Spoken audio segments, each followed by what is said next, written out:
This is video you'll see only on Fox 5. The FBI in the Atlanta area making a major drug bust. Federal agents say they stopped millions of dollars of hard drugs from hitting the streets. The feds making that announcement just a few hours ago.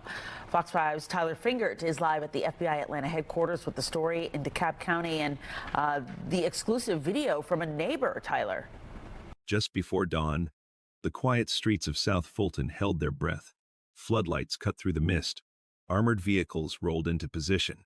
Then came the command, sharp, metallic, amplified through a bullhorn that shattered the stillness. Come outside with your hands up, doors slam.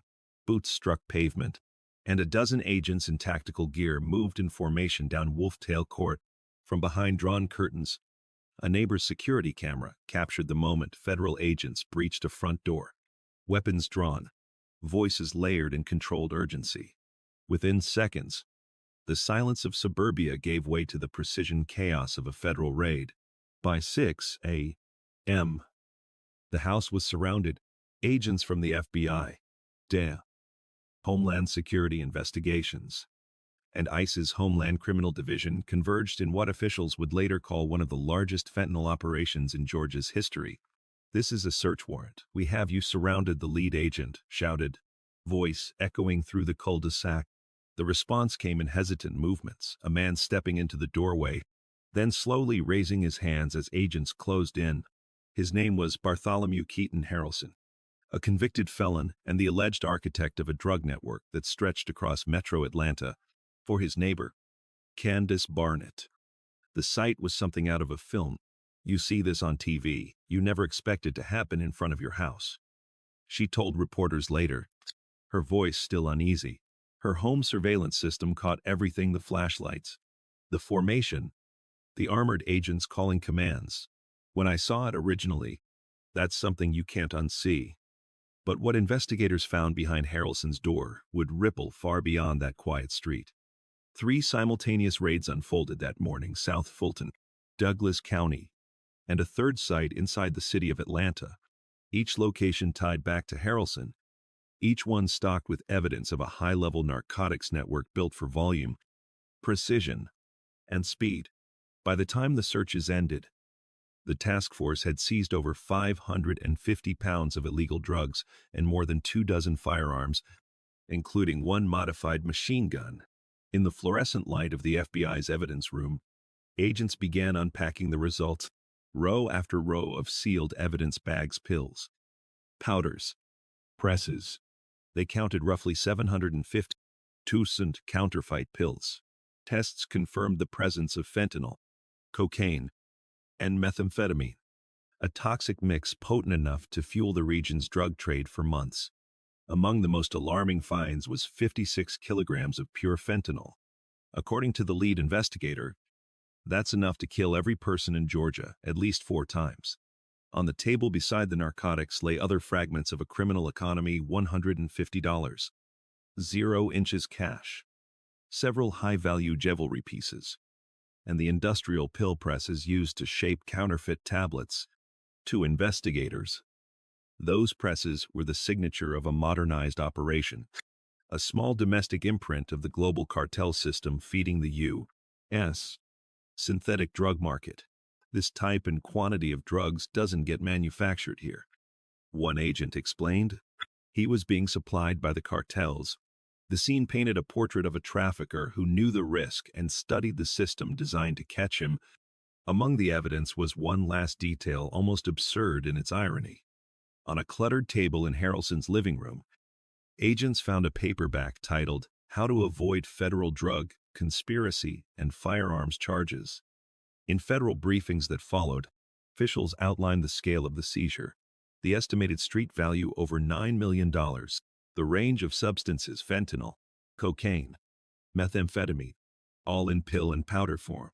The array of firearms suggested readiness for violence: 24 guns, from handguns to rifles to a fully automatic weapon. He was prepared to protect his operation. One official said flatly, the operation itself had been weeks in the making. Intelligence units traced shipments through multiple counties. DEA analysts mapped patterns of cash transfers and intercepted communications that tied Harrelson to regional suppliers. Homeland Security Investigations provided logistical support, tracking precursor shipments suspected of originating in Mexico. When the warrant came down, all three agencies moved at once. Coordinated through the FBI's Atlanta field office, the timing had to be precise. 3 addresses, 1 dawn. No warning. From the outside, it looked clinical, almost routine. Inside, it was chaos ordered by disciplined entry teams breaching doors, securing rooms, clearing basements and garages, heavy with chemical odor. Agents recovered pill molds dusted in fentanyl residue, digital scales, coded ledgers, and packets marked only by color. Every discovery deepened the sense of scale. It is alarming to go into a residence or a garage and find this much fentanyl. One agent said afterward, "It's not just numbers. This stuff kills." The bust was more than another line in an enforcement report. It was a map of a crisis measured in micrograms. Fentanyl's lethality leaves no margin for error. A single kilogram can generate 500,000 fatal doses. Multiply that by 56, and the statistics become almost impossible to visualize. "It's not just the product," said a DEA chemist assisting the case. "It's the precision. Every pill looks legitimate, but any one of them could stop a heartbeat in seconds." Across the task force, the mood that day was a mix of exhaustion and quiet disbelief. Veterans of the field knew the pattern: dismantle one operation, another fills the void, yet the human cost pressed close. Families like Barnett's, who had unknowingly lived beside a drug mill capable of killing millions, were left to reckon with the reality that the crisis was no longer distant, it was next door. As for Harrelson, the charges were immediate and unforgiving: possession with intent to distribute controlled substances, possession of firearms by a convicted felon, and maintaining premises for drug trafficking. Federal prosecutors announced he faced at least 40 years in prison, possibly life if convicted. His arraignment was brief. His eyes, reporters noted, remained fixed on the floor as the list of charges was read aloud. In the aftermath, agents from each branch returned to their offices to write reports, process evidence, and log every item by barcode. Yet beyond the paperwork, the operation symbolized something larger: a convergence of federal will against a crisis that defied borders and budgets. The drugs didn't start here, but their consequences ended here, measured in overdoses, in funerals, in families broken by the chemistry of profit. The bust in South Fulton wasn't a victory lap. It was a warning. Seizure, however massive, was only a fraction of what moved unseen. Still, for one morning, in one neighborhood, the system worked as designed: intelligence shared, warrants executed, poison stopped before it spread. By afternoon, the cul-de-sac was quiet again. The black SUVs had rolled out, the yellow tape came down, and the air smelled faintly of wet grass and gun oil. Inside the raided home, the walls bore the marks of entry tools, a reminder of how fast control can shift when the line between routine and crisis blurs.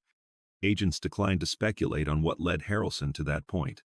They spoke instead about the operation itself, its precision, its necessity, its cost. "It's easy to think of this as numbers," one said, "but for every pound we take off the street, we're taking away thousands of chances for someone not to wake up tomorrow." In the final accounting, the figures stood stark: 550 pounds of narcotics, seizure, tools and counterfeit pills, 56 kilograms of fentanyl, $9 million in street value, 24 weapons, 1 machine gun. Statistics that looked clinical on paper but represented human survival in the real world. That morning, as the last federal convoy pulled away from Wolftail Court, the neighborhood returned to its silence. Only the faint echo of the bullhorn lingered, a reminder of what had unfolded before sunrise. The agents called it one of the largest fentanyl seizures in Georgia history. But beneath those numbers lay a story few were ready to confront: how close the epidemic had come to the heart of ordinary life, and how fragile the line was between the quiet safety of a home and the chaos waiting behind its door.